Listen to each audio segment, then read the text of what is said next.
Organic খাবার যদি না চিনেন তাহলে আপনি প্রসেসড আল্ট্রা প্রসেসড ফুড, এবং ওদিন একজন আলেম আমাকে বলে গেলেন যে এই তৈবের বিপরীত হতে পারে খবিশ খাবার, মানে যেই খাবারগুলো শয়তান মানে পছন্দ করে। তো আল্লাহর দেওয়া প্রকৃত একটা হলো খাবার আর একটা হলো খবিশ খাবার, তৈব খাবার আর হলো খবিশ খাবার। তাহলে সয়াবিন তেল একটা খবিশ খাবার, একটা বিকৃত তেল। তো এটা যে বিকৃত, এর দলিল কি? দলিল হচ্ছে এটা প্রথমে কি করা হয়, হাই টেম্পারেচারে হাই প্রেসারে হেক্সেন দিয়ে এক্সট্রাকশন করা হয়। তো এখানেই যত বিকৃতি, তারপর বেরোয় আলকাতরার মতো গাদ। এই গাদগুলো আমাদের দেশে আমদানি করে নিয়ে আসে বিদেশ থেকে। তারপর ইন্ডাস্ট্রিতে গিয়ে বিভিন্ন কেমিক্যাল রিয়াকশনের মাধ্যমে প্রথমে ব্লিচ করে। ব্লিচ মানে কি, ধরেন ওটা তো কালা আলকাতরার মতো। এখন ব্লিচ না করলে তো এটা কেউ কালা আলকাতরা তো খাবে না। আপনি কি আলকাতরা দিয়ে রাইন্দে খাবেন? তো এই জন্য ব্লিচ করে। তো ব্লিচ যারা করে, ওই যেখানে ব্লিচ করে, তো ইন্ডাস্ট্রিতে ওরা তো আমার কাছে আসে, ওরা তো আমার রুগী।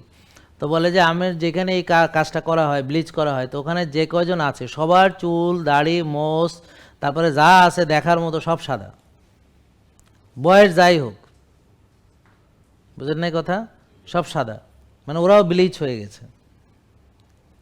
তো এখন এই জিনিসটা আপনি খাচ্ছেন, পেটে যাচ্ছে, এবং এটা দিয়ে তরকারি রান্না করতেছেন, বুঝতে পারছেন? এটা দিয়ে আপনি ইলিশ মাছ এনে ভাজতেছেন, এত একটা পবিত্র মাছ চাঁদপুরের ইলিশ আপনি সয়াবিন তেলে ভাজতেছেন, বুঝছেন? এত দাম দিয়ে চাঁদপুরের ইলিশ কিনে আনছেন, পাঙ্গাস না ইলিশ, হ্যাঁ, তা আপনি সেটা সয়াবিন তেলে ভাজলেন। তো জিনিসটা কেমন বুদ্ধির কাজ হলো? তাহলে এটা যারা এইসব তেল খাচ্ছে দেখেন তাদের এখন ডায়াবেটিস, তাদের এখন উচ্চ রক্তচাপ, তাদের এখন হার্ট অ্যাটাক। তো দেখেন যাদের হার্ট অ্যাটাক সবাই দেখেন এই তেল খাচ্ছে। আর আবহমান গ্রাম বাংলার মানুষ কোন তেল খাইতো? ওই যে ঘানিতে ভাঙানো সরিষার তেল খাইতো, তাই না?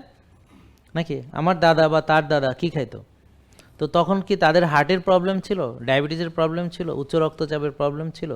আমাদের গ্রামে তো কারো ছিল না। এটা আপনারা বুঝছেন কিনা? মাশাআল্লাহ। তো এখন আল্লাহ তাআলা আপনাকে উত্তম আকৃতিতে সৃষ্টি করেছেন এবং তৈয়েব খেতে বলেছেন। এটা হলো একটা তৈয়েব তেল, এটা হলো একটা তৈয়েব ধান, এটা হলো তৈয়েব চাল, বুঝতে পারছেন? এই ধরনের খাবার যদি আপনি খান তাহলে আপনি সুস্থ থাকবেন। জেকে লাইফস্টাইল, ওষুধ মুক্ত সুস্থ জীবন।